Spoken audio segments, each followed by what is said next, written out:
Bonjour Charles Fournier. Bonjour. Bonjour Benoît Thévard. Bonjour.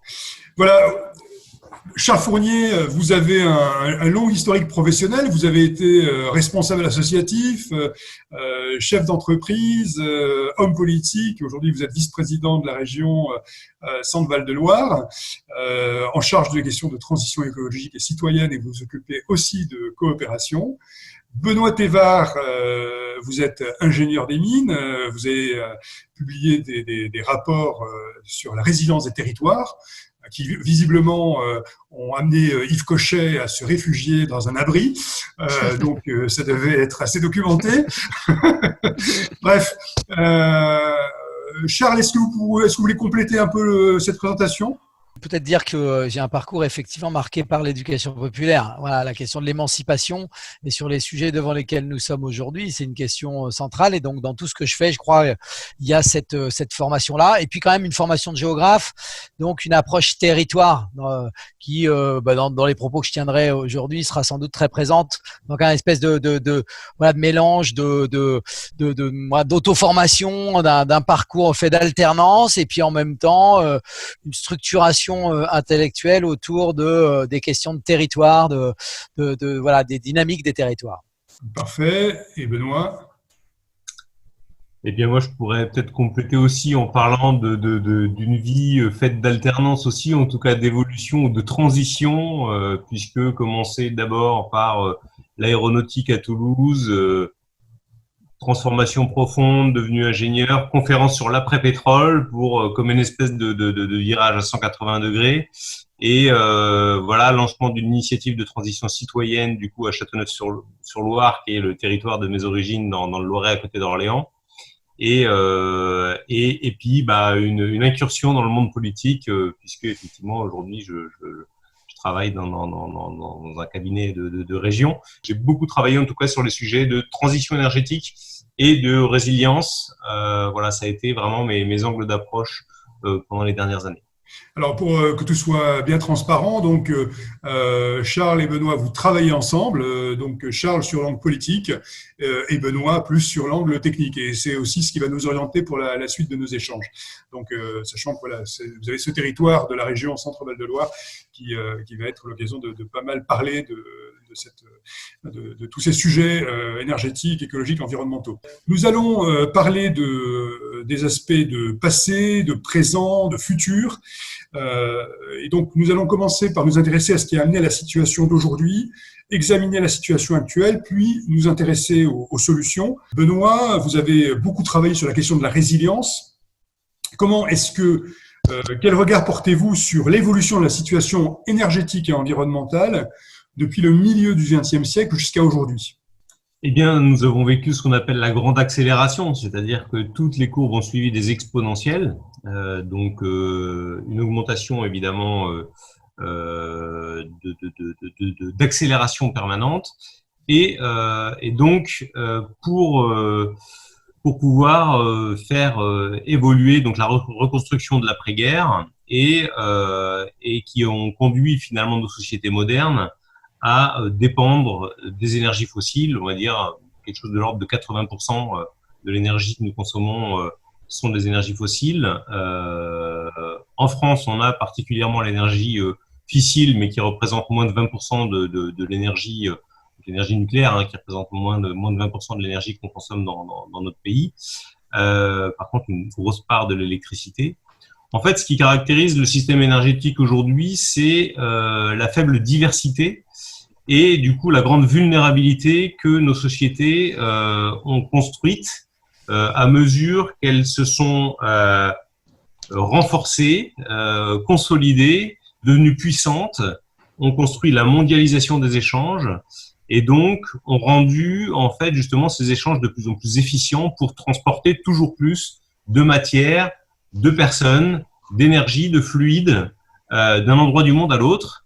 Et donc ça, aujourd'hui, il y a pas beaucoup d'énergies qui sont capables de le faire, voilà, et notamment le pétrole, qui est la potion magique qui a fait en sorte qu'on a construit le monde autour on a organisé le monde autour du pétrole, qui aujourd'hui alimente 95% des moyens de transport et donc sans lesquels aujourd'hui on ne peut rien faire, puisque le transport, c'est tout en fait, c'est-à-dire que tout ce dont on a besoin aujourd'hui, voilà, vous pouvez regarder autour de vous, il n'y a rien qui n'ait pas eu besoin un jour ou l'autre du pétrole. Et donc, c'est une grande vulnérabilité en même temps qu'une extraordinaire puissance qui a transformé nos sociétés et qui questionne désormais l'avenir de nos sociétés, puisque du coup, si on imagine un avenir sans pétrole, ou en tout cas avec beaucoup moins, ça veut dire que cette extraordinaire puissance peut être remise en question, et notamment, voilà, ce qui a été en tout cas la potion magique peut devenir le principal talon d'Achille. Alors justement, Charles, vous qui êtes sur un angle politique et de concrétisation et d'opérations de mise en œuvre au niveau des citoyens, cette question du pétrole, cette question de la résilience, cette question du risque, aujourd'hui, d'après vous, où en sont les citoyens ? Peut-être pour compléter simplement ce que disait Benoît sur qui l'a approché par la question du pétrole, mais si on regarde ça sous l'angle un angle plus sociologique ou anthropologique, on est je crois après-guerre dans une volonté de progrès dont on ne définit pas finalement le contenu, mais qui est un progrès sur lequel on parie le toujours plus, beaucoup plus que le toujours mieux, et c'est ça qui domine quand même la deuxième moitié du siècle précédent et puis le début du siècle d'aujourd'hui. C'est la logique dite de croissance, croissance de tout, et sans remise en cause profonde de cela, avec l'idée que après avoir vécu des périodes extrêmement compliquées, évidemment on va construire, on va aller beaucoup plus loin, et la technologie va nous sauver, va sauver beaucoup de choses, va transformer beaucoup de choses.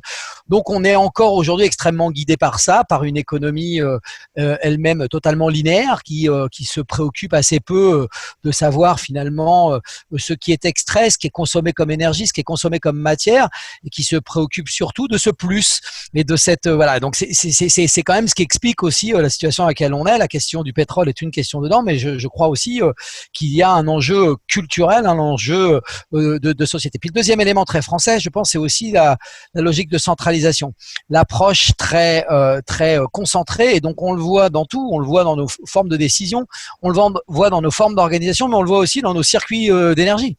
Tout est aussi centralisé, concentré, voilà. Et parce qu'on a toujours considéré que l'égalité était garantie par ce circuit long, par cette pyramide, ce centralisme. Mais aujourd'hui, je pense que tout ça est un peu bousculé. Pour nos concitoyens, je crois que ce qui est à l'œuvre là, dans le moment dans lequel on est, c'est la prise de conscience finalement des limites de ce modèle, et je crois qu'ils sont alimentés très régulièrement par une explication, une présentation, des appels de scientifiques, même si on peut considérer que tout le monde n'est pas encore alerté par ce qui est en train de se passer, et donc du coup une vision finalement qui renvoie beaucoup plus à ce que chacun vit là où il est, à la proximité, qui réinterroge donc la verticalité dont je parlais tout à l'heure, mais qui réinterroge aussi ce modèle du plus, et qui voilà, donc on est, je crois, du côté d'une part des citoyens dans un moment de prise de conscience. Je ne sais pas si on est dans le moment du passage à l'acte, c'est encore compliqué, mais en tout cas il y a des choses qui sont en train de se passer sur la mesure de la situation, et la crise là, que nous venons de traverser de la coronavirus, je pense voilà, y contribuer un petit peu. Est-ce qu'on a deux France, une France qui serait finalement celle qui se refuse à changer, un petit peu finalement à l'image de ce qu'on observe aux États-Unis avec un certain, mettons, le public de Donald Trump, et puis une France qui, elle, je dirais, aurait envie de changer et dans la pratique ne le ferait pas non plus. Oui, alors on a souvent eu deux France, voire plus. C'est en regardant l'histoire, on s'est même déchiré souvent hein, sur. Et là, si je regarde le contexte des élections municipales que nous sommes en train de traverser, on peut se rendre compte de l'affrontement possible entre ces deux France ou ces deux façons de regarder le monde. Voilà, on parle d'un front anti-écolo. Si on regarde pas la question simplement sous un angle politicien, mais si on la regarde sous l'angle des divisions et des fractures dans notre société, on sent qu'il y a pour une part de la population quelque chose d'insupportable dans l'idée de changer de mode de vie. Il y a quelque chose qui serait le privilège de quelques-uns. Il y a un sentiment finalement de perdre beaucoup et un raisonnement qui est extrêmement compliqué parce qu'il vient vraiment percuter la façon dont on a tous grandi et dont on a tous été élevés. Je pense notamment par exemple aux agriculteurs, à qui on a expliqué pendant longtemps qu'il fallait sauver le monde et qu'il fallait nourrir la planète, et à qui on a expliqué qu'il fallait donc mettre des intrants, qu'il fallait être dans une logique intensive et extensive. Et donc évidemment, là, il y a un moment, il faut faire un rupture avec ça. Donc on a toujours, comme toujours dans ces situations, on a des résistants, des gens qui sont pas prêts à lâcher ce système-là, d'autres qui sont en chemin, et puis d'autres qui, je crois déjà, ont fait une bascule. Il y a des risques de fracture là aussi, hein, et la question est comment on se perd pas les uns les autres avec de telles questions, et on sent qu'on est dans ce moment-là. Ça vient, ça peut cristalliser des rapports très durs. Moi, cette période m'inquiète un peu parce que d'ailleurs en plus elle permet à d'autres d'être un peu plus, de vivre un peu plus cachés, ce qui me rassure pas totalement. Dans le moment, je faisais un post il y a pas longtemps sur le sujet en disant le front écolo anti-écolo fonctionne en même temps qu'un front anti extrême droite qui lui disparaît, quoi. Voilà. Et donc on est dans un moment très très particulier, et avec des risques de fracture. Moi, voilà, je crois qu'on a une responsabilité importante que d'organiser le dialogue citoyen autour de ces questions, et surtout pas d'en rester là où nous en sommes. Est-ce que vous pouvez préciser justement ce que vous entendez par front écolo et front anti-extrême droite? Oui, pardon, j'ai pas été clair, mais on sent que ce que porte l'écologie, quand je dis l'écologie, c'est pas le petit parti écologiste, c'est l'idée d'écologie politique, et qui est portée par pas mal de monde. Elle porte l'idée d'une transformation profonde de nos sociétés, de nos activités, de nos façons de vivre, et cette façon de penser le monde, de penser, pour moi je dis souvent, il y a une écologie de la culture, de l'économie, du sport, de tout. Et cette façon de penser là, je crois qu'elle heurte une partie du monde, une partie de notre société qui n'a pas du tout envie de ces changements-là, ou qui n'est pas du tout prête à ces changements-là.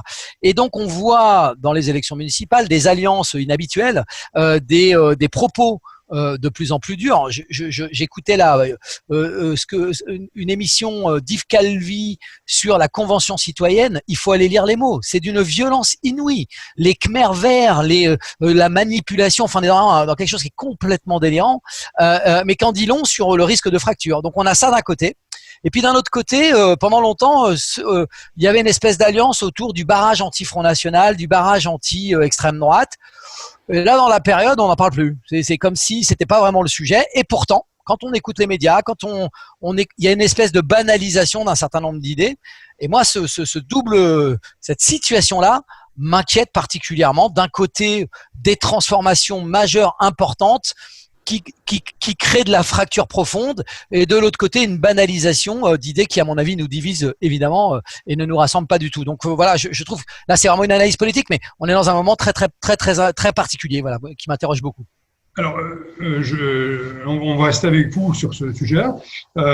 En quoi les responsables politiques ont été jusqu'à aujourd'hui, encore une fois, on parle là plutôt de l'analyse du passé. Ouais. Jusqu'à aujourd'hui, à la hauteur ou pas? Quelles sont les expériences locales qui vous ont imprégné, vous ont irrigué, vous ont semblé exemplaires? J'aborde ma fonction d'élu, c'est pas quelque chose que j'ai fait toute ma vie, loin s'en faut, c'est mon deuxième mandat, j'aurais peut-être pu le préciser, et je l'aborde avec un regard très critique sur ce qu'est cette responsabilité, là, du moins l'usage qui en est fait. Je pense que pendant longtemps, mais ça s'est entretenu aussi dans une forme de relation entre les citoyens et leurs représentants. Il y avait un peu l'idée que les représentants sont des sachants, les représentants sont du côté de la solution, et que finalement le bulletin dans l'urne devrait suffire à mettre en mouvement des politiques publiques qui vont régler tous les sujets. Et en fait, évidemment, c'est pas ce qui se passe. Évidemment, les pionniers sont rarement des élus, sont bien souvent des gens qui font. Et d'ailleurs, on devient élu parce que parfois on a été repéré pour quelque chose que l'on a fait. Ça arrive. Et cette approche de la fonction, en tout cas moi qui m'anime, repose sur l'idée que les changements du monde, il y a plein de gens qui sont en train de les faire, et que notre responsabilité à nous, c'est de faire masse. c'est d'allier, c'est de créer des alliances qui vont porter l'intérêt général et la possible transformation. Et donc, jusqu'à maintenant, je crois que les élus se sont peu positionnés dans cette approche-là. J'ai un petit exemple qui en témoigne. J'ai été le premier élu à avoir pour intituler dans ma délégation délégué aux initiatives citoyennes.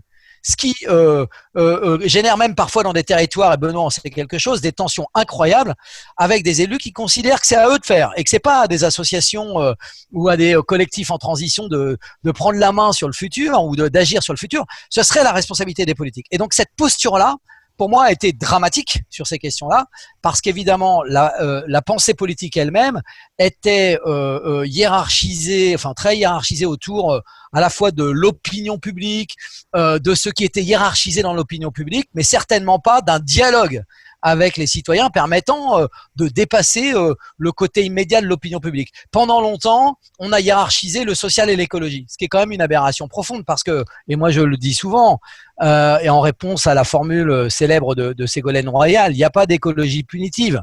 Il y a punition quand on ne fait pas d'écologie et punition pour les plus pauvres. Et donc la question sociale et les questions écologiques sont les deux versants d'une même pièce. Sauf que jusqu'à maintenant, on a hiérarchisé. Et donc du coup, les politiques se sont évidemment souvent situés sur la question de l'économie, du développement économique, de cette logique linéaire, et puis la question sociale, des emplois, bien souvent c'était ça l'angle d'attaque. Donc, et ça a été au détriment de tous les autres sujets, ceux qu'on est en train d'aborder, et aujourd'hui on est en train de s'apercevoir que le système, c'est un colosse au pied d'argile, qu'il est hyper vulnérable, qu'on vient de traverser un moment qui nous l'a montré fort, en même temps qu'a montré que la politique pouvait prendre la main. C'est peut-être l'enseignement positif du moment, hein, c'est-à-dire qu'on peut tout arrêter, on peut arrêter la machine. Et donc je crois que non, globalement les politiques n'ont pas été à la hauteur. Je ne dis pas, ça n'interroge pas les personnes, ça interroge la façon de concevoir le rôle aussi des élus. Et je crois aussi qu'on a eu, et je termine là-dessus, pardon, un faux débat longtemps qui était sur il ne faut pas être anxiogène. Voilà, moi cette façon de voir les choses a conduit à dissimuler le réel, à réduire le diagnostic, à faire en sorte que ce soit un diagnostic acceptable. Moi, je crois au catastrophisme éclairé, voilà, de Jean-Pierre Dupuis. Je crois à l'idée que on dit l'état du monde et on dit les solutions en même temps. C'est la simultanéité des deux qui permet de ne pas être anxiogène, qui permet de passer éventuellement par des phases difficiles parce qu'on se prend quand même quelque chose dans la figure. C'est dur. Mais en même temps, ça peut conduire à passer à l'acte. Le sujet, c'est comment on passe à l'acte. Et ça, notre responsabilité, nous les élus, ça devrait être ça aujourd'hui. C'est rendre possible le passage à l'acte. Mais il n'y aura pas de passage à l'acte si on n'a pas dit quel était l'état du monde. Voilà. Qu'aujourd'hui, on ait 15 000 scientifiques du monde entier qui lancent une alerte sur l'humanité. Benoît pourra en être témoin. J'ai fait des interventions très régulières dans l'hémicycle du Conseil régional sur ce sujet. Tout le monde s'en fout. Je veux dire, quand je dis tout le monde s'en fout, ça ne percute pas 15 000 scientifiques, c'est du jamais vu, qui se mettent d'accord pour émettre un avis sur l'état de notre planète. Eh ben, il n'y a pas ou très peu de réactions sur le sujet. Et donc ça, pour moi, voilà, parce que il faut cacher cette réalité-là. Et ça, c'est un vrai problème. Tant qu'on n'a pas le diagnostic, on n'a pas les solutions. Oui, bah, ce que vous dites, là, c'est vrai que ça ouvre un champ de réflexion et votre compétence sociologique est aussi un élément tout à fait intéressant, qui est de se dire, bon, à force de vouloir dire que tout va bien et d'être uniquement dans un langage où on arrondit les angles, c'est ça. La peur, c'est très américain ce côté-là, hein. En gros, c'est plutôt que d'annoncer les choses difficiles qu'il faut affronter. Donc, si j'entends bien ce que votre propos, c'est de dire attention, maintenant, ça va mal. On a entendu Greta Thunberg. Bon, finalement, faire peur, ça a aussi des vertus de mise en action pour peu que le degré de stress soit un bon niveau, soit pas paralysant. Exactement. Exactement, la limite elle est là, c'est-à-dire il faut éviter la sidération. Je ferai référence à quelqu'un que Benoît connaît bien, qui est Mathilde Chouba, avec qui j'ai pu organiser des ateliers de réflexion sur comment parler de l'effondrement. Ça la question, comment on parle d'effondrement. Il y a des mots qui sont compliqués, hein. Le rationnement, c'est pas un mot très facile à manier. Donc je pense qu'on peut effectivement trouver d'autres mots, c'est possible. Mais par contre, ce qui est certain, c'est que le diagnostic, lui, doit être dit. J'ai envie de dire, les mots ont leur importance, mais c'est surtout la profondeur de ce qu'ils disent qui est important. Et donc, si on laisse entendre qu'on va trouver toujours des solutions, c'est l'histoire de l'avion vert en ce moment. L'avion vert, c'est exactement ce que je raconte. C'est-à-dire, devant un risque que tout le monde perçoit, des trajectoires de réduction des émissions de gaz à effet de serre de moins 85% à l'horizon de 2050. Je pense d'ailleurs pas grand monde mesure ce que ça veut dire, mais c'est quand même une révolution profonde. Face à ça, évidemment, l'aviation qui a été clouée au sol pendant la crise, beaucoup de gens disent qu'il ne faut pas que ça reparte pareil. Mais tous ceux qui veulent évidemment édulcorer, dissimuler, que ça reparte comme ailleurs, expliquent qu'on va trouver la solution et que l'avion vert est dans les tuyaux. Sauf que l'avion vert, si on regarde à quel horizon on aura un avion hydrogène capable de transporter 300 voyageurs, ou un avion électrique sans multiplier par au moins, enfin sans ajouter 25% de centrales nucléaires, ce qu'on ne sait pas faire en peu de temps, etc., etc. Eh ben, il n'y aura pas d'avion vert avant que les échéances fixées par l'accord de Paris. Et comme la croissance du trafic aérien, c'est 5% par an, voilà, si on régule pas, eh ben, on ira dans le mur. Voilà. Et donc ça, il faut être capable de dire ça. Et le problème, c'est que là, on se prend des volets de bois vert, alors pas vert du coup, pour nous expliquer que la croissance économique des territoires, à Tours, il y a une bagarre incroyable autour d'un aéroport qui ne sert quasi exclusivement qu'à des populations du territoire pour aller rejoindre, et je trouve ça bien, leur famille au Portugal et parfois au Maroc, alors qu'en France, il y a un aéroport pour 650 000 habitants. En Allemagne, c'est un aéroport pour 2,5 millions. Voilà, et chacun veut son aéroport parce qu'il y aurait point de développement sans aéroport. Et ça, on se trouve, voilà. Donc, l'avion vert, pour moi, témoigne bien de ce que je raconte là. C'est la belle histoire, un peu scientiste aussi, hein, la technologie va nous sauver, et en même temps, on dissimule le réel. C'est ça qui a failli beaucoup, je trouve, du côté des responsables politiques.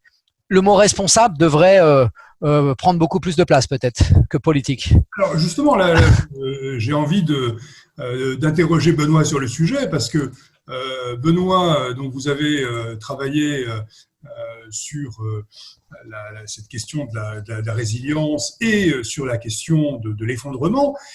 On vous a vu en particulier dans une très bonne vidéo de, je ne sais plus si c'est Brut ou Combini, mais comment ?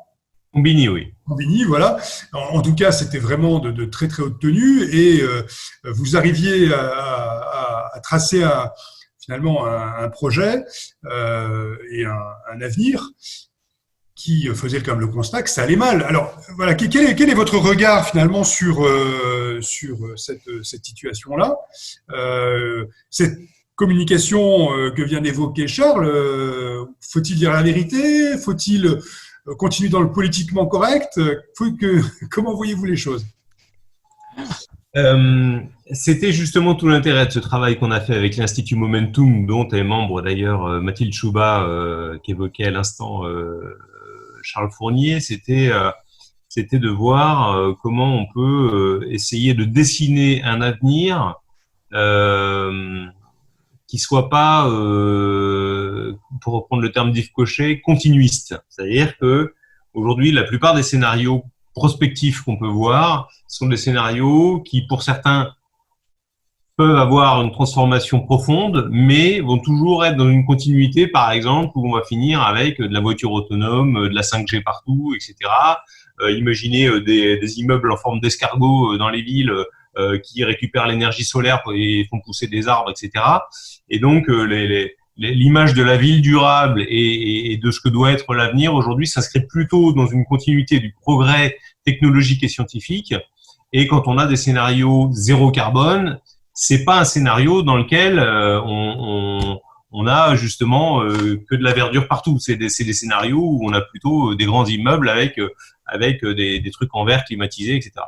Donc là, l'idée, c'était de se dire, on pose l'hypothèse d'une rupture profonde dans cette évolution, parce que effectivement, c'est le constat qui est fait au sein de l'Institut Momentum, c'est-à-dire que et c'est ce qu'avait déjà décrit le Club de Rome déjà dans les années 70. Voilà, ils ont dit, ok, si on met le monde en équation avec ses matières, ses ressources naturelles, etc., et en même temps l'évolution de la population, de la production alimentaire, des pollutions, tout ça, il y a un moment où les courbes se croisent et les courbes redescendent. Et donc, l'hypothèse qui est formulée, c'est à quoi ça peut bien ressembler cette redescente. Est-ce qu'il faut l'anticiper, la choisir? Est-ce qu'il faut la subir? Et donc, la vraie question qui se pose, c'est est-ce qu'on peut donner envie de les faire redescendre, ces courbes? Et c'est ça le sujet, en fait. C'est que il y a eu le mot obus qui a été mis en place il y a quelques années ou décennies, qui était le mot de la décroissance, qui était là pour venir choquer le mot de la croissance. Et donc, du coup, c'est devenu un truc dont on ne pouvait pas parler, le tabou. Voilà, on ne va pas parler de la décroissance. Ça y est, vous êtes des décroissants, dès le retour à la bougie.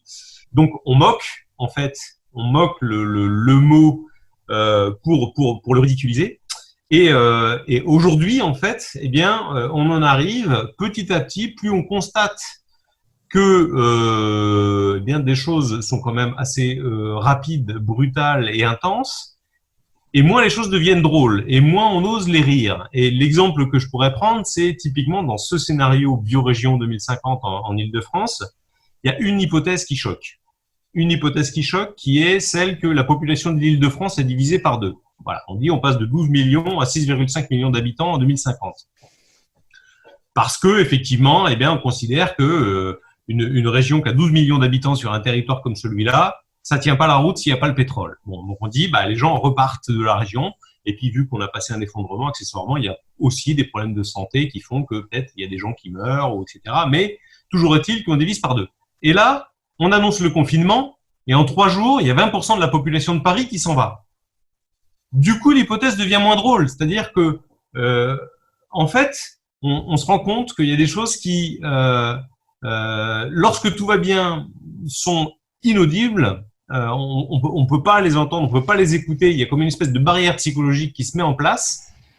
Et puis, dès lors qu'on commence à vivre dans sa chair un certain nombre de choses qui nous interloquent, qui nous surprennent, à ce moment-là, on devient attentif aussi à certains autres types de propos.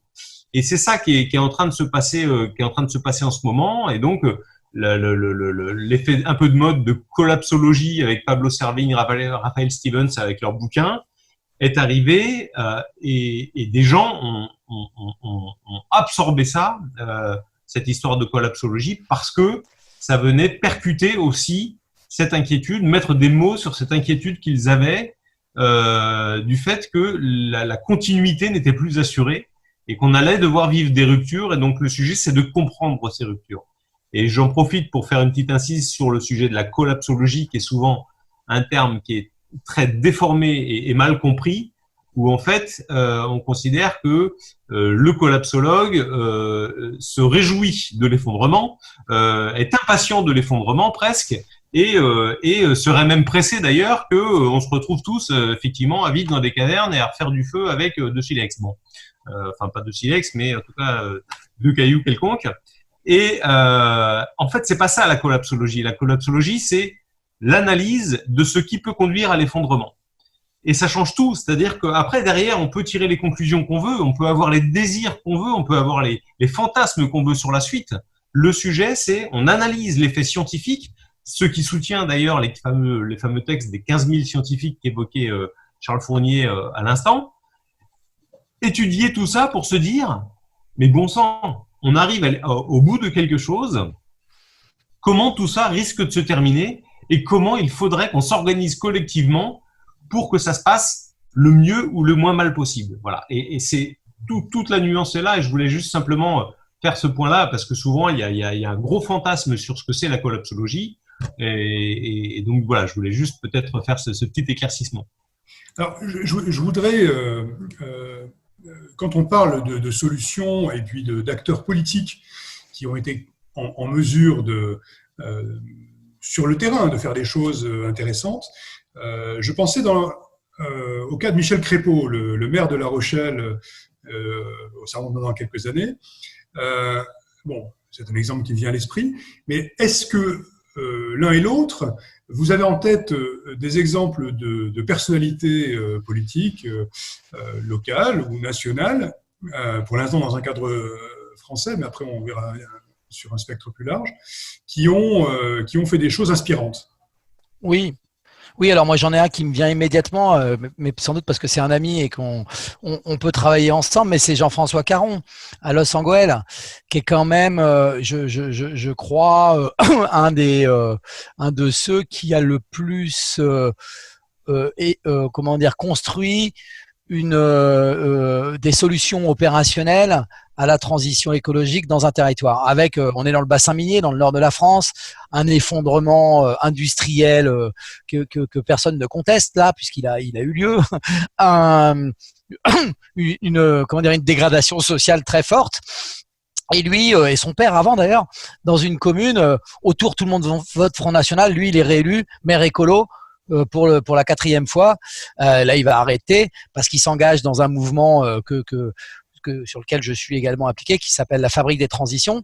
Et donc, il fait de sa commune un laboratoire de la transition écologique, en travaillant beaucoup sur l'idée de responsabilité. C'est-à-dire, il s'agit de mettre en mouvement la population aussi pour trouver des solutions. Il a un dispositif, par exemple, qui s'appelle 50-50. Tu mets 50, je mets 50.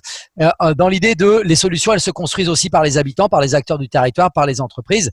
Voilà. Au moment de la COP 21, un des rares sites qui a été visité par les présidents des pays qui étaient présents, c'était Los Angeles, parce que c'est réellement un modèle extrêmement intéressant où il a travaillé sur toutes les dimensions de la transition écologique, les dimensions de l'énergie, de l'économie circulaire. Il a été à l'origine de l'Institut de l'économie circulaire. Bref, donc pour moi, il est très inspirant.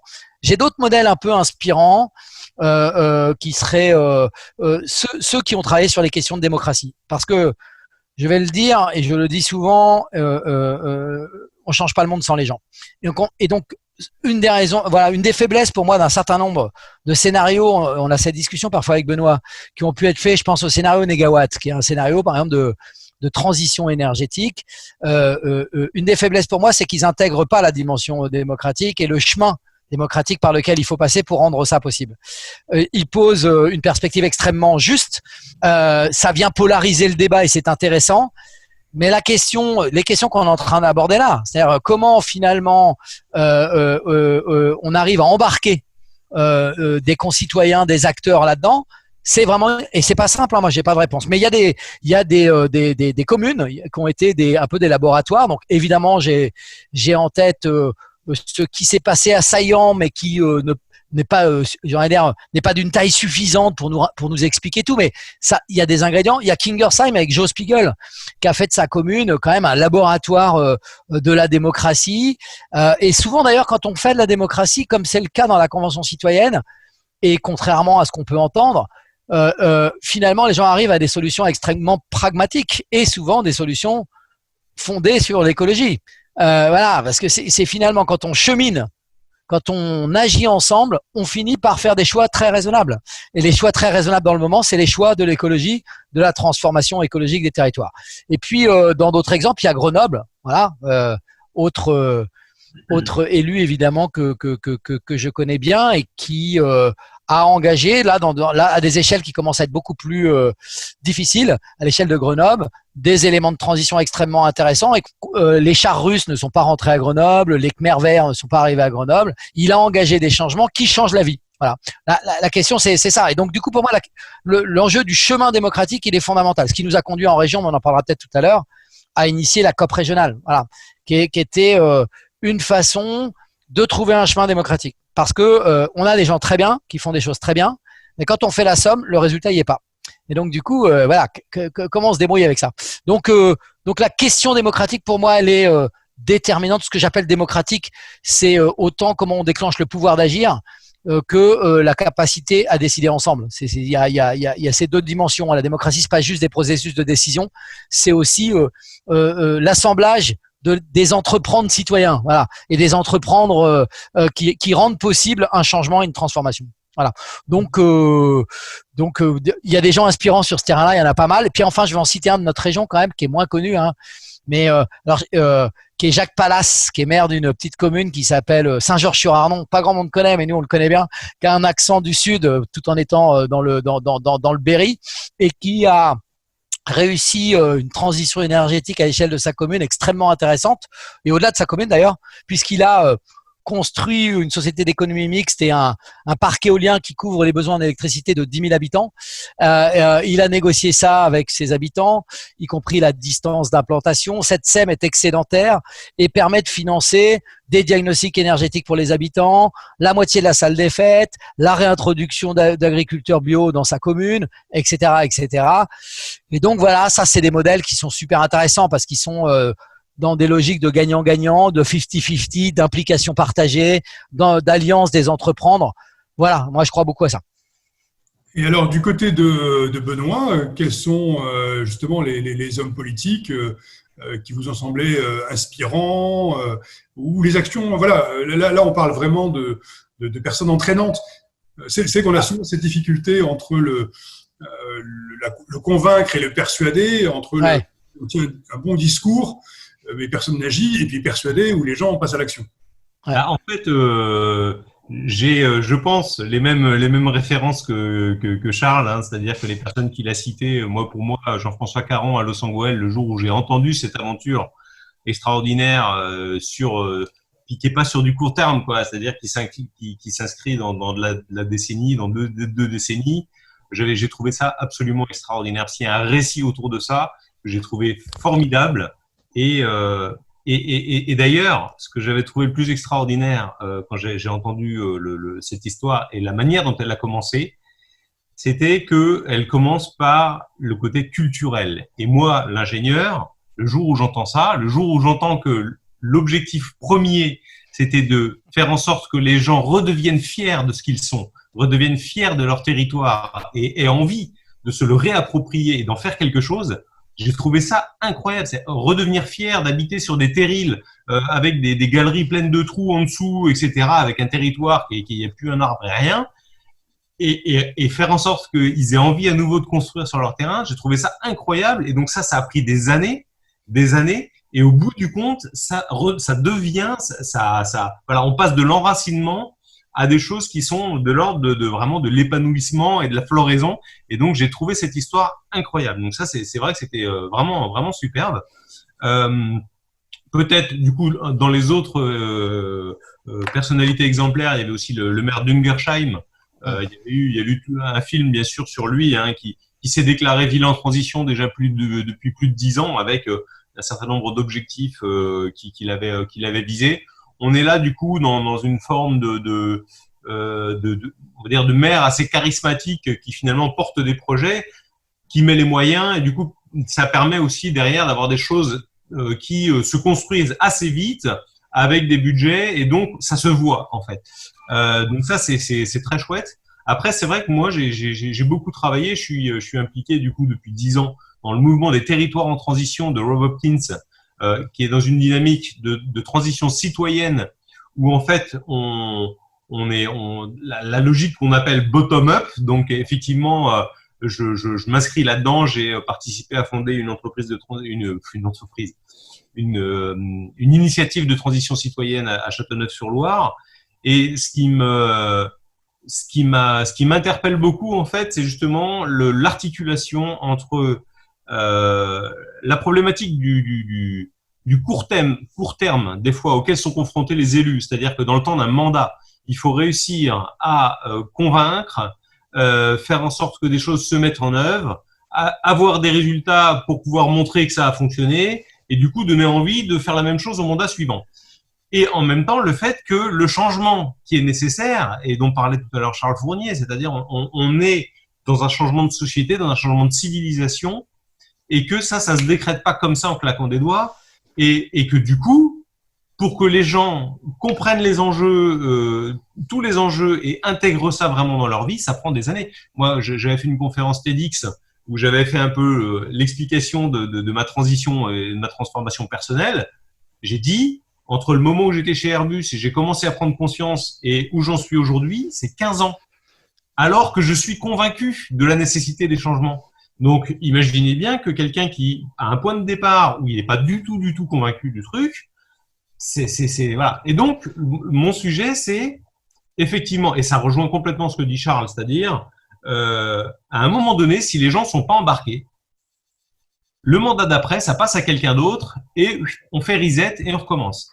Et donc, le vrai sujet, moi, qui m'intéresse, et j'ai été invité dans une ville qui s'appelle Saint-Jean-de-Bray, une ville à côté d'Orléans, et qui mène ce travail, où ça part d'une démarche d'élus de la ville pour essayer d'enclencher une transition, et ils m'ont fait venir pour discuter de la transition citoyenne. On dit, on veut devenir Saint-Jean-de-Bray, ville en transition.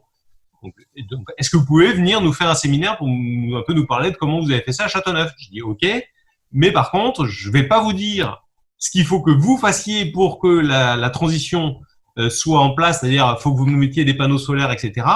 Mais par contre, ce qu'on va voir ensemble, c'est comment on va faire en sorte d'avoir un terreau fertile pour que les citoyens se sentent dans une ville en transition et se mettent en marche pour que ça fonctionne et que ça s'inscrive dans le temps long. Parce que j'ai dit, si c'est simplement vous qui décidez, eh bien, effectivement, d'acheter des voitures électriques, de mettre des panneaux solaires ou d'installer un paysan bio, OK, ça sera fait. Par contre, si au mandat d'après vous dégagez, il se passera plus rien dans votre ville. Donc, il y a vraiment cette convergence nécessaire entre les élus et cette nécessité de sortir du paternalisme. Et donc, j'en reviens aussi à ce que disait Charles tout à l'heure, ce sentiment de « je suis le sachant ». Donc, je vais faire pour vous. Il faut sortir de ça parce que sinon, effectivement, les citoyens ne s'investissent pas dans la transition et dans la transformation. Et donc, il faut réussir cette convergence-là. Et donc, voilà, je pense que on part d'endroits différents avec Charles, où effectivement, il part vraiment aussi beaucoup du rôle d'élu et de cette expérience justement de travail sur la démocratie. Moi, mon point de départ, c'était vraiment l'initiative citoyenne. Voilà. Et en fait, on se rend compte que tout ça, ça converge et tout ça, ça doit absolument travailler ensemble si on veut pouvoir avancer et aboutir à quelque chose. Je peux juste rajouter un mot par rapport à ça ou juste rapide, peut-être dire qu'il y a un livre qui raconte tout ça et qui est le livre de Mathieu Riva sur ces maires qui changent tout, le génie créatif des communes, qui en fait on retrouve tous ceux qu'on a nommés là et d'autres, mais c'est ceux-là qui sont très très inspirants. Et je voulais juste dire que la question du récit, parce que Benoît a employé le mot du récit, elle est centrale. C'est-à-dire que le récit, le fait de mettre en récit ce que l'on fait, permet d'essaimer, est générateur d'initiatives nouvelles, d'engagement. Moi, j'ai fait un travail un peu fou sur la démocratie, ce que j'ai appelé la démocratie permanente, avec une tournée d'1 an dans les territoires de ma région, avec une équipe, en allant dormir dans les territoires, du matin au soir, à la rencontre des habitants. Franchement, un truc hors du commun, qui en même temps n'a pas accouché à des transformations majeures, mais a semé des graines très intéressantes. Par contre, quand je vais raconter ça partout, parce que je suis invité pour le raconter partout, et ce que vous faites vous, Jean-Pascal, en faisant cet exercice-là, c'est très puissant. Voilà, le récit est très puissant. Et il suffit pas, mais il est très puissant. Et donc il faut aussi créer les récits des pionniers, de ceux qui ont enclenché des transformations. C'est très très important pour simplement que les gens se représentent que c'est possible. Voilà. Damien Carême, on aurait pu parler de Damien Carême, qui est aussi très inspirant, maire de Grande-Synthe. Il commence toujours en disant « tout est possible ». Arrêtons d'intérioriser l'impossible sans arrêt.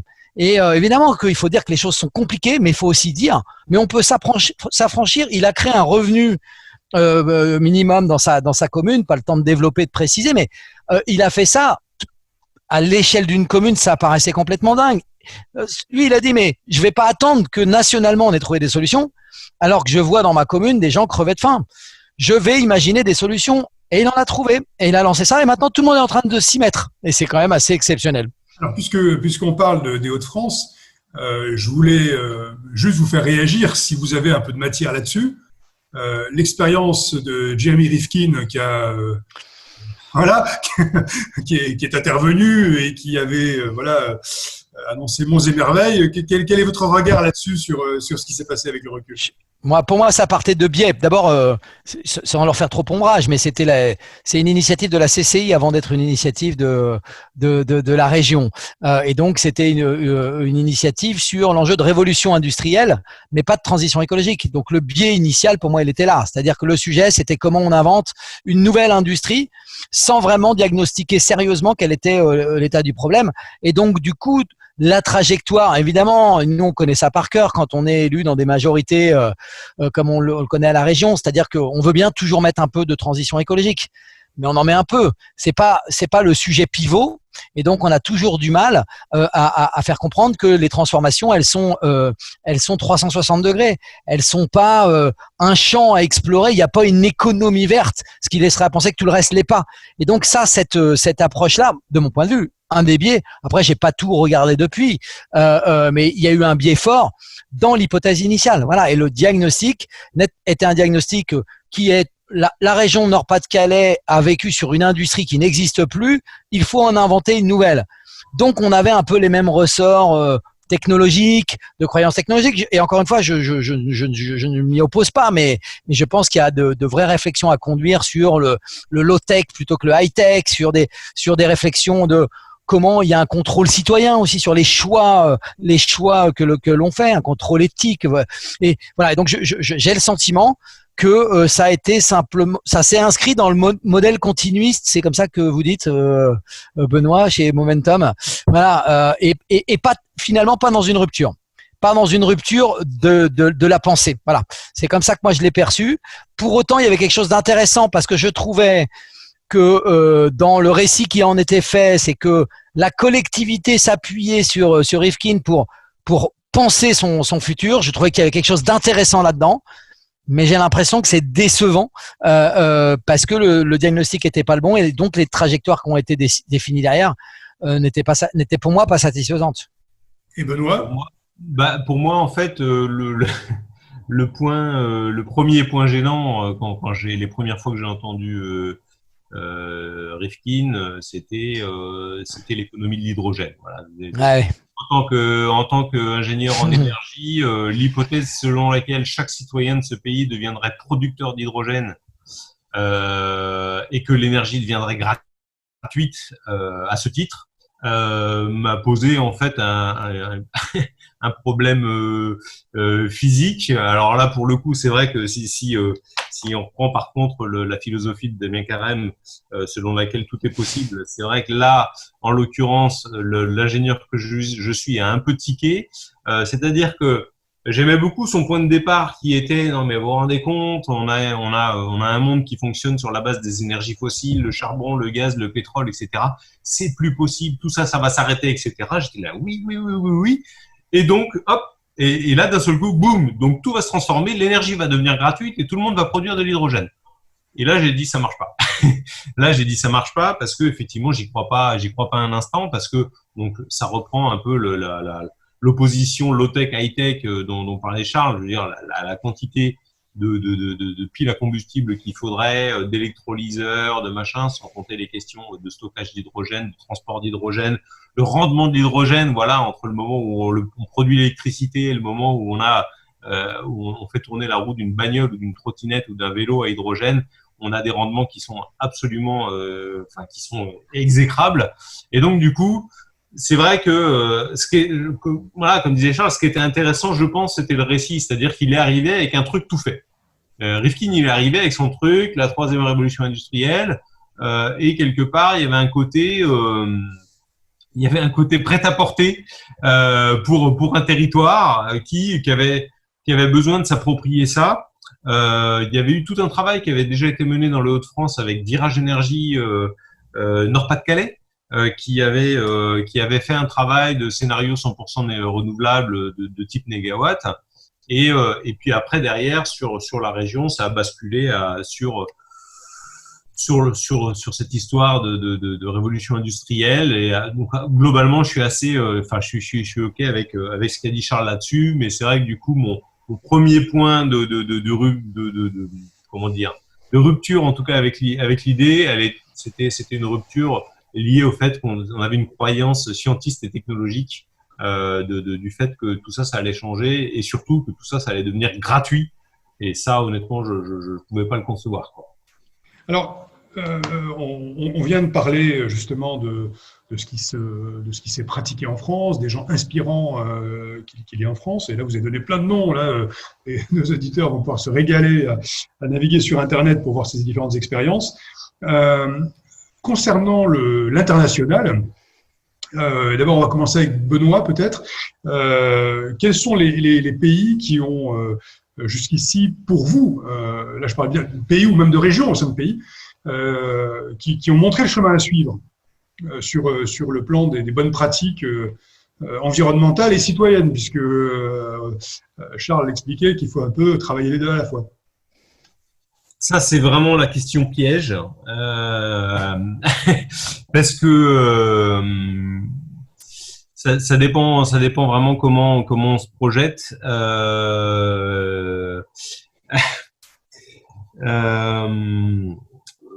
Quand je me suis intéressé aux questions, évidemment, de fin du pétrole, il y avait un territoire qui avait été confronté à cette situation de rupture brutale d'approvisionnement en pétrole, ayant eu pour conséquence de transformer radicalement ses moyens de production, d'alimentation, ses moyens de se soigner, de se déplacer, etc. C'est Cuba. Voilà. Et donc, du coup, c'est devenu un petit peu, d'ailleurs, comment dire, une espèce d'illustration intéressante pour le mouvement des villes en transition, d'ailleurs, hein, puisque le mouvement des villes en transition, l'intitulé, c'est de la dépendance au pétrole à la résilience locale. Et donc, du coup, il y a eu quelques vidéos qui ont circulé sur, en gros, comment Cuba s'était adapté. Alors, évidemment, voilà, après se pose la question du type de régime, des questions démocratiques. Donc là, on rejoint évidemment les sujets qu'on abordait juste avant. Voilà, est-ce que la démocratie est adaptée à l'urgence, est adaptée à la rupture, à l'effondrement, à l'embargo, etc.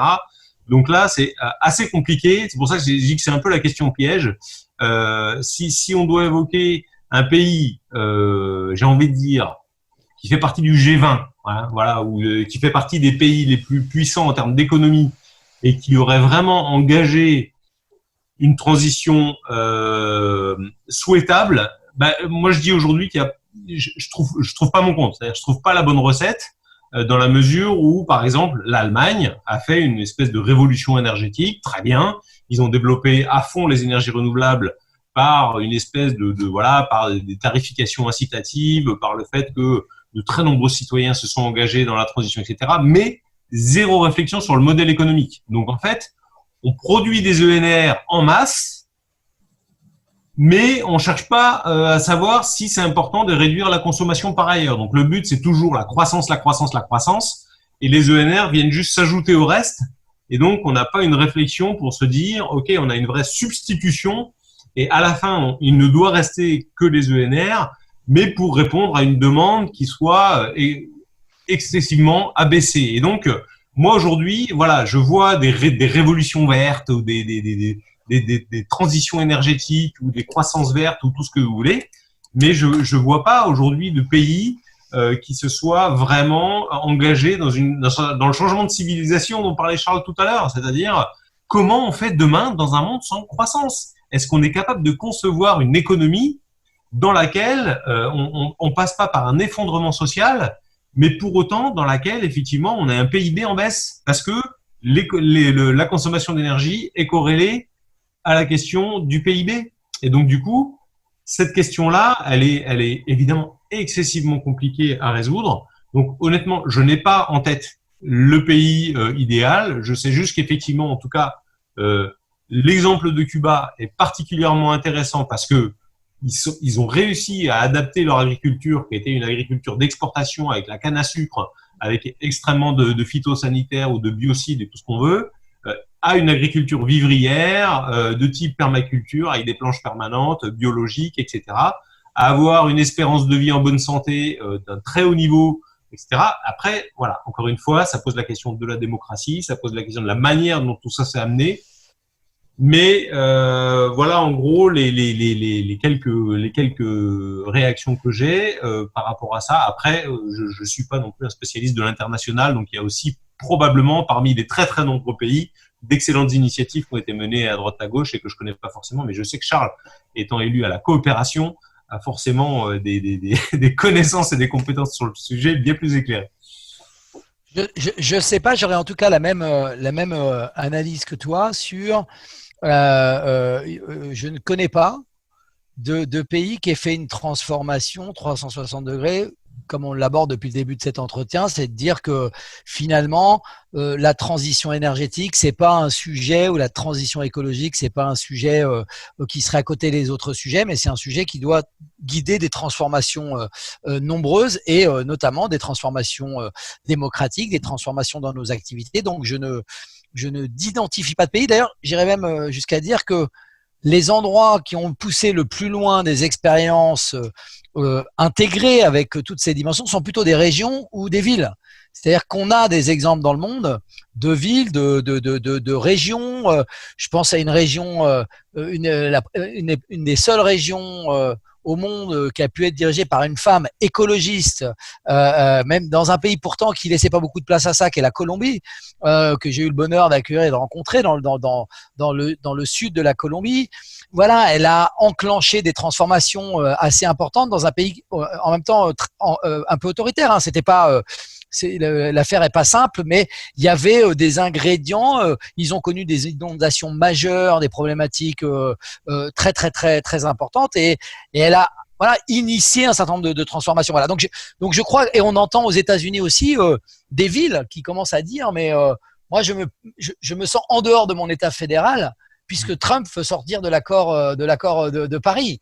Donc on sent bien qu'il y a là, on est dans un moment où des territoires, voilà, c'est l'endroit où ça s'incarne et ça se concrétise. Et donc, ces territoires, certains se disent, mais finalement, est-ce que l'État est bien un bon moyen d'y arriver? Est-ce que c'est dans les États qu'on y arrive? Je ne dis pas qu'il faut sortir des États, mais je dis que la question est posée aujourd'hui. Sinon, il y a des exemples qui sont connus sur certains aspects.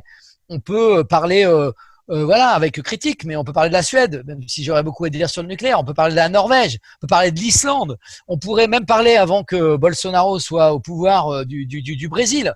On peut parler de l'Éthiopie, qui sur la transition énergétique est un pays qui avait engagé des transformations importantes. Donc, on a sur des sujets de bons exemples. Puis l'Allemagne, parce que on peut pas ne pas parler de l'Allemagne. L'Allemagne. Bon exemple ou mauvais exemple, Benoît a dit. Moi, je pense que du point de vue de la transition énergétique, il y a eu un choix qui a été fait. Il était important sur le nucléaire, et donc ça, pour moi, c'est utile de m'appuyer dessus. Et contrairement à ce qu'on entend beaucoup, le charbon n'a pas augmenté, il a diminué dans la période. Il y a eu un petit moment où il a augmenté, mais pas tellement à cause de la fin du nucléaire, mais plutôt à cause des problèmes avec le gaz russe, puisqu'on était en plein conflit ukrainien, et donc il y a eu des ruptures d'approvisionnement et qu'on conduit à remettre du charbon pendant 2 ans, mais c'est reparti à la baisse, et là ils ont atteint les niveaux les plus bas d'utilisation du charbon. Mais ils avaient des niveaux tellement hauts d'utilisation du charbon qu'évidemment, même en baissant, il reste plus haut que certains pays. Et donc, parce qu'on entend cette fable, puisqu'on a arrêté le nucléaire, le charbon est reparti à la hausse. Sauf qu'aujourd'hui, sur les énergies renouvelables, ils ont développé savoir-faire, entreprise, économie. Et nous, en France, quand même, voilà, moi, je suis dans la région qui a le 4e ou 3e parc éolien de France, mais on les fabrique pas dans la région. Les activités de maintenance, on les a pas dans la région. Les compétences, on les a pas dans la région. Voilà. Au moment où tout le monde, où des mots sont devenus des mots totems, c'est très drôle, ce que Benoît disait tout à l'heure est tout à fait vrai. En début de ce mandat, on essayait d'imposer l'idée de résilience et de relocalisation dans les schémas directeurs de la région. Refus total d'inscrire ces mots de la part de nos partenaires en disant, oh là là, relocalisation, repli sur soi, vous allez faire peur à tout le monde, puis résilience, c'est un mot trop compliqué, puis ça fait peur. Et là, en fait, c'est sur les lèvres de tout le monde en parle, parce qu'on a vécu une période qui nous a bousculé, et d'un coup, finalement, on se rend compte de ça. Voilà. Donc, pour dire ça, sur l'Allemagne, il y a toute une fable, évidemment, qui vient démonter ce qui a été fait, mais ce qui a été fait, pour moi, est quand même très intéressant. Et je veux dire, sert d'inspiration aussi pour changer de modèle énergétique. Par contre, Benoît a raison, le modèle économique, évidemment, en rien n'a changé et donc pose les mêmes problèmes de relation entre la consommation et la production. C'est-à-dire la sobriété n'est pas à l'œuvre. Et c'est un des sujets majeurs sur lesquels on ne travaille pas, qui est peut-être le plus dur à travailler, et pourtant qui pourrait être pourrait être un des sujets à traiter démocratiquement le plus important. C'est-à-dire, je crois qu'on peut avoir de l'entraînement autour de la sobriété, sauf que dans un monde linéaire, croissantiste et visant le plus, c'est très compliqué de parler de sobriété ou de rationnement. Mais sobriété, c'est un peu plus joli, ça passe peut-être mieux que rationnement quand même. Voilà, on cherche des mots qui ne choquent pas trop. Juste pour conclure, Charles, sur cette partie d'exemples internationaux, Est-ce que vous avez eu l'occasion je dirais, de prendre connaissance de l'exemple du Vorarlberg, d'une part, et puis d'autre part, pour vous, voilà, s'il y avait une ville au monde, en dehors de la France, qui serait une ville voilà, d'une certaine dimension, qui mériterait d'être mieux connue, laquelle citeriez-vous? Alors, non, j'aurais du mal à dire laquelle. On a des exemples de villes en Allemagne comme Fribourg qui ont toujours été des références et qui sont des lieux de visite. D'ailleurs, j'espère que demain, on aura un tourisme de la transition écologique et qu'on viendra dans des endroits en se disant ici, c'est un modèle. Donc, Fribourg m'est venu tout de suite quand vous avez posé la question. Après des exemples à l'échelle internationale, il faudrait que je me penche un peu plus sur la question. Je sais que on a des territoires qui font des révolutions industrielles parce qu'elles ont connu des chocs et que souvent, c'est quand même l'opportunité pour réinterroger profondément leur modèle. Mais j'aurais du mal à citer là tout de suite des exemples. Il y a des exemples en Suède et en Norvège. J'ai pas les noms des villes ici, mais qui sont des régions aussi d'ailleurs. Une ville que je pourrais citer qui est une ville belge, alors qui sera un modèle demain parce que je trouve qu'elle a engagé est extrêmement chouette. C'est la ville de Louvain. Leuven en flamand, qui a enclenché une démarche Leuven 2030 avec l'objectif d'être neutre en 2030, donc avant l'ambition que peuvent se donner, qui sont les ambitions qui sont fixées, et qui a engagé un travail qui ressemble un peu à notre COP régional. Donc on a beaucoup coopéré, on se voit souvent, et j'essaye d'ailleurs d'initier un réseau européen de villes et territoires qui s'engagent dans des démarches 360 degrés, type COP, type ce qui se passe à Louvain. Donc là, oui, je commence à être nourri par des exemples. Et donc, je pensais à une région norvégienne avec qui on a lancé un dialogue aussi. Voilà. Donc là, il y a un peu de potentiel de ce côté-là. Il y a la Convention des maires pour le climat qui a été initiée par la Commission européenne, qui permet aussi d'avoir un réseau de villes en Europe qui s'engagent un peu fortement sur ces questions. Et puis peut-être, ce que je voudrais dire aussi, c'est qu'il y a des pays qui n'ont pas eu le temps d'aller aussi loin que nous dans la gabegie énergétique, dans la folie des consommations en général, et qui, à mon avis, deviennent des exemples dans le moment. C'est-à-dire que moi, je dis souvent ça dans nos coopérations décentralisées, quand nos amis marocains viennent nous voir pour dire « Oh là là, comment ça a l'air, votre modèle agricole est extrêmement intéressant », je leur dis « Non, le vôtre est extrêmement intéressant. Ne basculez pas dans une logique intensive comme la nôtre. » Les systèmes d'agroforesterie encore présents sont tout à fait intéressants, et donc ils peuvent être source d'inspiration, et donc il y a des rééquilibrages qui peuvent se faire aussi dans les rapports nord-sud ou dans les rapports, voilà. Donc je dis ça en pensant à une région au Maroc que j'ai beaucoup pratiquée du côté d'Azrou et d'Ifrane, qui a un patrimoine, une des plus grandes cédrées au monde, qui a un système voilà d'agroforesterie, de chauffage, évidemment avec le bois. Il y a des modes de gestion qu'il faut améliorer parce qu'il y a des choses qui sont pas forcément au point, mais c'est extrêmement inspirant, me semble-t-il, pour peu qu'on s'y intéresse, qu'on en tire un peu des enseignements. Et nous, ça peut nous ramener à retrouver, voilà. Finalement, on regarde, il y a beaucoup d'innovations d'aujourd'hui, d'innovations qui sont finalement des choses anciennes qu'on réinvente ou qu'on réadapte ou qu'on remet dans des dynamiques nouvelles. Et donc, je crois que la coopération internationale a ça d'intéressant. Quand on met ces sujets sur la table, c'est qu'on peut comment dire, réinitialiser un certain nombre de logiciels. Voilà, et on en a besoin. Alors, peut-être juste citer une ou deux villes.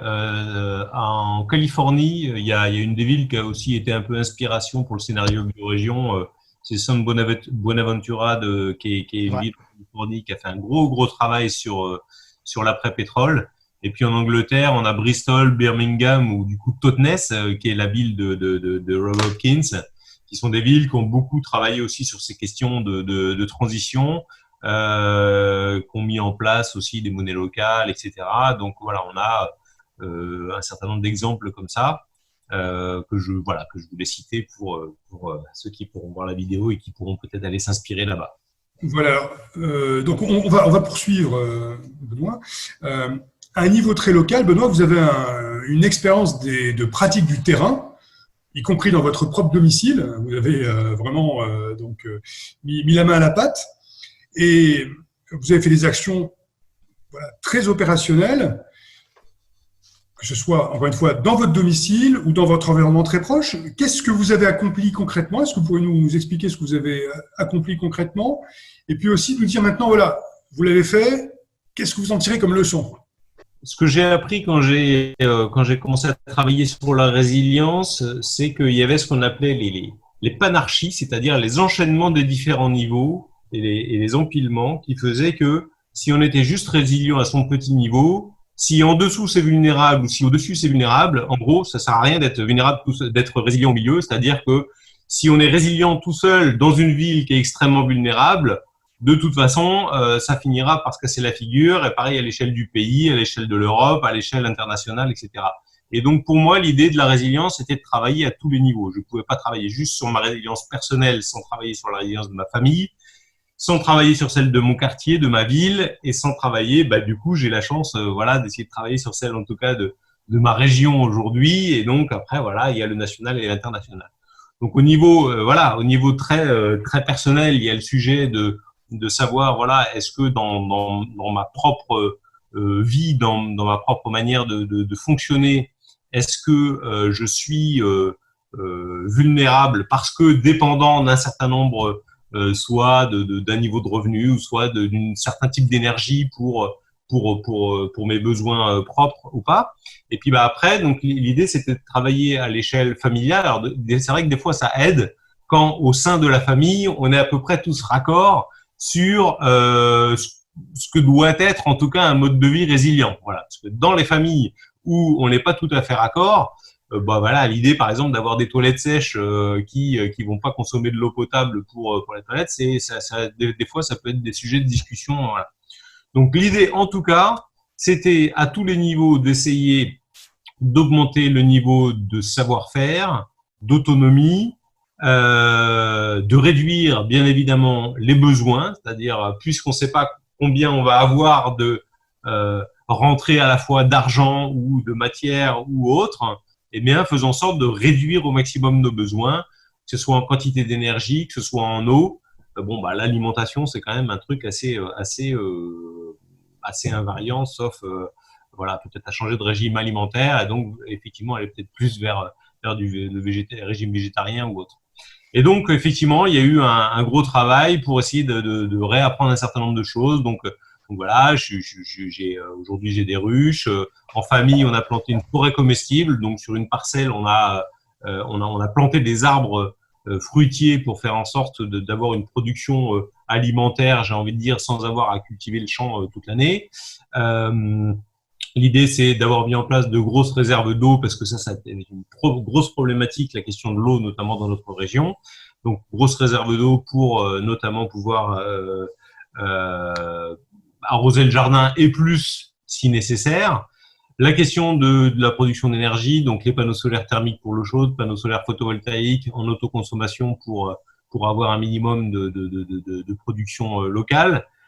Pour les véhicules, puisqu'on a besoin de deux véhicules, un véhicule qui est un petit véhicule diesel qui consomme pas beaucoup, mais qui tourne à l'huile de friture. Voilà, donc on récupère de l'huile dans les restos et faudrait pas le dire parce que c'est pas spécialement autorisé, mais du coup ça fonctionne très très bien et donc ça permet effectivement d'avoir un peu d'autonomie avec quelque chose qui est un déchet parce que sinon ça part dans les déchetteries.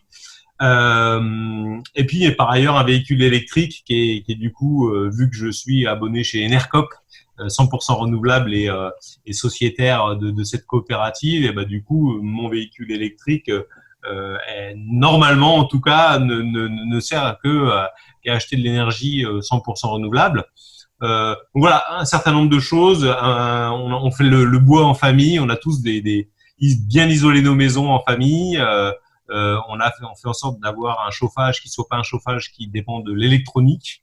Donc voilà, moi j'ai un poêle de masse qui est un poêle qui a un excellent rendement, qui consomme très peu de bois et qui permet et qui peut pas tomber en panne. Voilà, qui est un système qui peut pas tomber en panne et qui chauffe toute la maison avec un excellent rendement. Voilà, on fait le bois en famille et puis Et puis après, au-delà de ça, il y a la question du collectif, voilà, parce qu'on considère que c'est pas parce qu'on est plus résilient en famille que c'est suffisant, parce que si tous nos amis, tout notre entourage, demain devait manquer de tout, ça suffirait pas. D'où la nécessité, de lancer Châteauneuf-sur-Loire en transition. Donc les deux ont avancé comme ça. Au niveau des leçons, des leçons qu'on peut tirer de ça, c'est assez difficile à dire comme ça. Ce qui est sûr, c'est que en fait, je pense que la principale leçon que je tirerais, c'est le bonheur d'apprendre à se passer d'un nouveau truc. C'est-à-dire que tout à l'heure, Charles parlait on est dans une société où on cherche toujours plus. Et je trouve que c'est un défi génial que d'essayer de vivre avec un niveau de confort ou de bien-être équivalent, tout en diminuant des besoins, soit en termes d'achat, soit en termes de consommation ou d'import quelconque. Donc effectivement, quand on arrive à baisser ses besoins en énergie en ayant un niveau de confort au moins équivalent, c'est une véritable satisfaction. Voilà. Et quand on gagne en autonomie, quand on voit qu'on peut mettre de l'huile de friture dans son réservoir et puis que quelque part on n'est pas obligé d'aller à la station-service et qu'en même temps on recycle un déchet et tout, c'est une véritable satisfaction. Et finalement, je me dis que ça pourrait être aussi, si ça marche à l'échelle individuelle et personnelle et familiale, je me dis qu'il n'y a pas de raison à l'échelle aussi d'une société, ça devrait pouvoir être aussi un formidable défi collectif et d'inventivité, d'essayer de devenir toujours plus résilient et toujours plus sobre, c'est-à-dire d'essayer de garder, d'avoir, grâce à notre imagination collective, une capacité à avoir un niveau de bien-être et de confort satisfaisant, tout en ayant réduit notre impact sur la biosphère. Et voilà. Et je pense que ça serait la principale leçon que je tire de ça. C'est la vraie satisfaction de chaque étape. Alors, j'en suis pas au stade de certaines personnes qui ont jusqu'au stade préhistorique à essayer d'aller dans les bois en n'ayant plus besoin d'une hache, plus besoin d'un sac à dos, plus besoin d'un briquet, etc. J'en suis pas là. Donc voilà, pour l'instant, on est plus vraiment sur une résilience tout en gardant un niveau de confort et un niveau de vie qui soit, on va dire, à peu près standard. Alors, du côté de Charles, maintenant, Charles, vous-même, dans votre vie personnelle, qu'est-ce que vous avez fait qu'est-ce que vous en tirez comme leçon? Alors, je pense que ça va corroborer ce que je disais en introduction, c'est que les élus, le jour où ils deviennent élus, ils sont pas devenus plus intelligents et meilleurs que les autres. Et donc, du coup, ils ont besoin de s'entourer et de s'appuyer sur des gens inspirants. Puis après, dans ma vie de tous les jours, je suis un élu qui prend le train. Ça peut paraître banal, hein, mais d'abord, c'est génial parce que je connais énormément de monde dans le train et il y a une famille des gens qui prennent le train, voilà, et c'est très très riche et puis c'est quand même une vie extrêmement plus confortable quand on fait ça. Alors je peux pas le prendre tout le temps parce que la région est grande et donc parfois je suis obligé de prendre un chauffeur pour me déplacer, mais j'essaye de faire usage le moins possible de tout ça. Et donc j'ai une attitude de sobriété en général, voilà. Je suis très peu, voilà, je dépense peu, je vis avec pas beaucoup. Une indemnité d'élu. C'est rigolo, c'est les échanges que j'ai eu avec les Gilets jaunes, parce que j'ai beaucoup reçu les Gilets jaunes pendant la crise. Et ils avaient la représentation d'un élu comme étant quelqu'un qui nécessairement s'enrichissait et gagnait des sommes astronomiques. Et donc, quand je leur explique que moi, après reversement, je suis à peu près aux alentours de 2 000 € par mois, voilà, et puis que j'ai pas le temps de faire autre chose, ben voilà, donc ça relativise. Ça veut pas dire je me sens pas pauvre, je me plains pas, mais voilà, je me range plutôt pas dans la catégorie des riches et mon mode de vie est extrêmement sobre. Voilà, et puis après j'ai plein de pratiques évidemment à la maison de progression dans l'alimentation, inscrit dans les circuits courts de qualité. Ça fait forcément partie de notre ADN ici, mais plein de marges de progrès. Je me suis fait l'exercice il y a pas longtemps de sortir tout ce qui était en plastique et donc en pétrole et de le mettre sur ma table. Ma table ne suffisait pas et pourtant je pensais être dans les bons. Et je me suis rendu compte dans ma salle de bain, par exemple, que le défi était grand. Que c'est un endroit où en fait c'est gavé de plastique, quoi. Donc là j'ai amorcé un virage récemment, le shampoing solide, voilà, et environ plein d'éléments. Voilà. Après, pour tout ça, il faut du temps et c'est un temps que je crois je devrais plus prendre parce que l'écologie de l'intérieur est autant un sujet que l'écologie de l'extérieur. Moi, j'ai peut-être, voilà, je sais pas que je me sens, comment dire, portée d'une responsabilité particulière, mais je crois que j'ai été élevé dans la logique de l'engagement pour les autres et pour le monde. Alors j'ai ma part de bénéfices personnels dans tout ça, sinon je le ferais pas. Mais ce qui me guide, c'est quand même, voilà, je suis prêt à mettre vraiment, vraiment beaucoup d'énergie pour changer le monde parce que je crois que la situation, elle est tellement préoccupante. Voilà, moi j'ai des enfants qui ont des difficultés, donc pour lesquelles je fais un lien personnel, il n'est pas éprouvé, hein, mais entre le fonctionnement de notre monde, les problématiques environnementales et puis les impacts que ça a sur notre santé, sur notre vie de tous les jours, sur notre futur. Et je trouve ça tellement ahurissant qu'on soit pas en capacité de se dire ça et de se dire mais comment on entreprend ensemble la recherche de solutions. C'est tellement passionnant de se mettre collectivement à chercher des solutions que voilà, moi je suis prêt à soulever des montagnes pour ça. Voilà. Alors après, pas bêtement, pas naïvement, voilà. Mais donc je suis pas un modèle mais je suis dans le chemin et je dis souvent ça aux gens d'ailleurs. L'important c'est d'être dans le chemin. Voilà. Et surtout pas qu'on ait on a besoin d'inspiration. Il y a plein de gens inspirants, mais effectivement il faut être entraînant plutôt que classant. Voilà. Quand je dis classant, c'est que le monde de la comparaison et le monde de la hiérarchisation, qui est quand même un truc auquel jouent beaucoup les élus. Ma région est la première, ma région est la deuxième, mon territoire est le premier. Et voilà, créer sans arrêt cette espèce de compétition et de hiérarchisation. Voilà, donc moi je sais. Voilà, par contre, il y a quelque chose que j'aimerais vraiment faire. Par contre, peut-être, pardon, et je termine là-dessus. C'est j'aimerais beaucoup plus mutualiser à l'échelle de mon quartier. J'ai fait une connerie un jour. Je la raconte souvent parce que voilà, elle est utile à raconter. C'est que j'ai acheté une remorque. En fait, j'ai acheté une remorque parce qu'un jour j'avais besoin d'une remorque. Mais en fait, depuis, j'ai changé de voiture, j'ai plus d'attache caravane. Ça, c'était un point secondaire. Mais c'est surtout que je m'en sers jamais. Et donc, c'est complètement idiot d'avoir acheté. J'aurais dû mutualiser ou mettre en place un système avec mes voisins pour acheter une remorque ensemble. Mais ça n'a aucun sens. Et ça c'est voilà des erreurs comme ça, on en fait tous. Dès lors qu'on vit dans une forme de repli, dès lors qu'on est connecté aux autres, eh ben on est capable de faire des choix. Voilà. Et donc ça c'est vraiment un champ d'investissement. C'est la mise en collectif, en partage. Ça me paraît super intéressant. Et merci.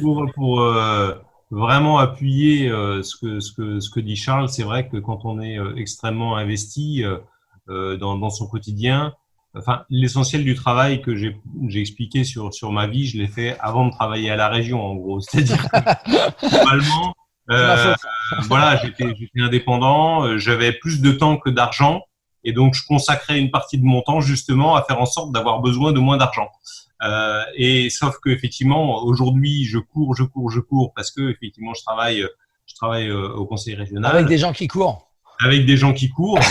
Et en fait, je me rends compte aussi que la frénésie du monde, d'une manière générale, parce que nous, on court, Charles court, je cours, peut-être vous aussi, Jean-Pascal, vous courez tous les jours. Mais en fait, cette frénésie fait que on passe l'essentiel de notre temps à courir pour gagner de l'argent. Et après, quand on a un petit peu de temps libre, on va essayer de dépenser notre argent pour acheter ce qu'on n'a pas eu le temps de faire soi-même, en fait. Et donc, en fait, on a cette organisation qui fait que globalement, on ne sait plus faire grand-chose parce qu'on a passé tout notre temps à gagner de l'argent à notre travail. Et puis, après, on passe le reste à consommer. Et donc, c'est vrai que c'est réussir à garder ce savoir-faire ou à le réacquérir, ce savoir-faire, cette autonomie, et à garder les bons gestes et vraiment à faire les bons choix responsables et tout ça, en ayant le rythme frénétique et honnêtement le mien et pas grand-chose à côté de celui de Charles, franchement, c'est assez dur et en tout cas ceux qui arrivent à ça, c'est plutôt chapeau. Et je pense que si on lâchait un peu la grappe à tout le monde, et je pense que le confinement, la plupart des gens qui se sont remis dans leur potager parce qu'ils ont eu le temps, parce qu'ils ont eu l'opportunité de le faire. J'ai fait ma serre. Plein de gens qui ont pu vivre ça, et en fait, c'est probablement ce qui manque le plus et ce qui permettrait un petit peu de décroître parce qu'on aurait moins besoin de consommer parce que les gens feraient plus par eux-mêmes.